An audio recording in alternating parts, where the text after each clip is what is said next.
Good afternoon, everybody. I'm KJ Brar from DesignMate. DesignMate is basically a content provider, and we've been developing content since last 10 years. So whatever I'm going to talk about is more about my experiences about developing content. So we've been selling content in India for about last 5 to 6 years, and now our brand is called Eureka. It's installed in more than 7,000 private schools in India. So it's doing very well in India. Plus, aside than India, we've also been now started selling our content internationally. So I have traveled to nearly every exhibition in the world, and our software is being sold in nearly about 20 to 30 countries across the globe. So keeping all this experience in mind, I will bring out some points which I have noted. One is what I have noted that most of the content, whether in globally, is being developed in India.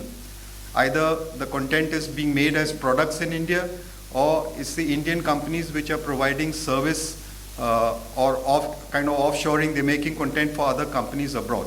So I would say 90% of the content being generated in the world at present is being generated in India. At the same time, we see a lot of adoption of e-learning content in schools. So I have a few points about what sort of content should be adopted and what people should look for while adopting the content. First of all, the content adoption should be need-based.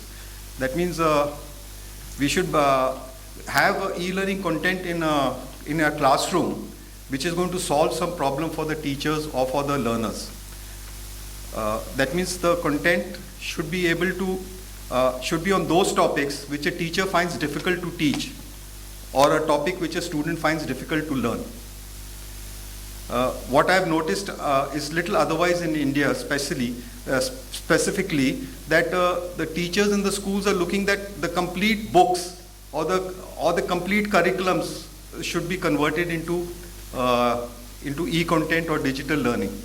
I don't think e-content really is going to solve the problem of being able to cover the complete curriculum. E-content mostly involves animations, and animations can mainly help in subjects like physics, chemistry, and biology. So if you want to make e-content for maths through animations, it's not going to be a much help. So there's no point really buying maths animations, because maths is more of practice. It can, a few of the concepts, yes, could be explained with the help of animations, but most of the maths is practice, so it's not going to help much.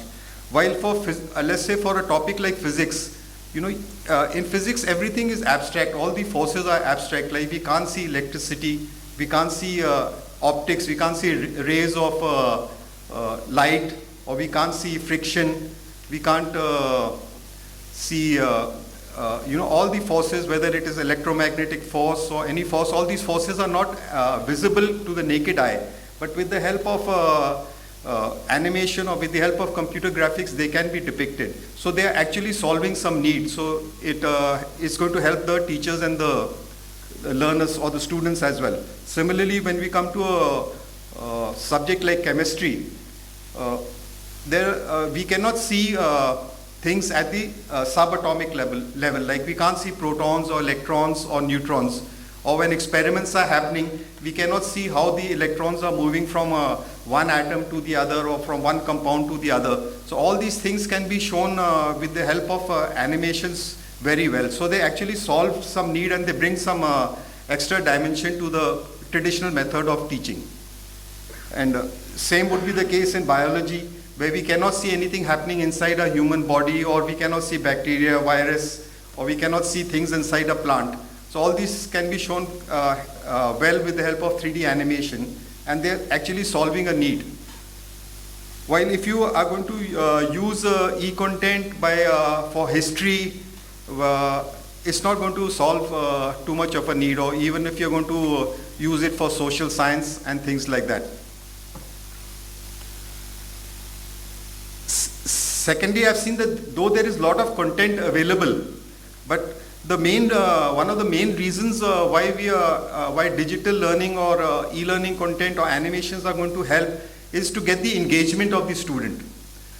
So if the content is not engaging enough, if the visuals are not attractive enough, we're not going to get the engagement of the student on the screen. And if we don't get the engagement, then he's not going to focus and we're not going to get the learning out. So it's very important that the content should be very, very visually rich and engaging.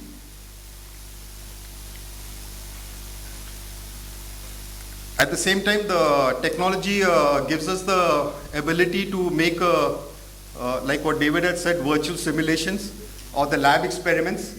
But I think the technology goes much beyond that. There are a lot of things which we could not have done in the lab, which can also be shown with the help of technology and with the help of virtual simulations.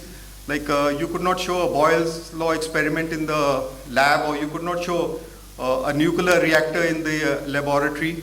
And all these things can be shown very well with the help of virtual simulations. The last point I would say about content is it should be future-proof.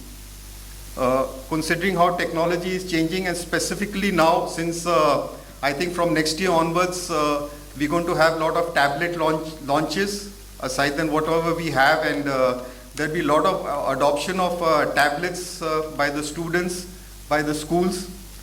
So the content has to be able to play on these tablets. And I don't think most of the content which has already been made is just going to seamlessly go on to the tablets. There a lot of modification would have to be done. And all the tablets are of different sizes. Some tablets are 7 inches, some are 9 inches, some are 10 inches. And all the tablets have different resolutions. So it's going to be quite a, though there's a lot of talk that the tablets are coming in, everybody is going to put content on the tablets. But I think the content providers are going to have a very big challenge of adapting the content to so many devices now. You have different type of projectors. You have 4x3 projectors. You have 16:9 projectors, and now you have interactive whiteboards, which are all with different resolutions, and now so many more tablets coming out with so many different resolutions and different sizes. So that is something which people will have to keep in mind while buying tablets for schools or buying tablets for students.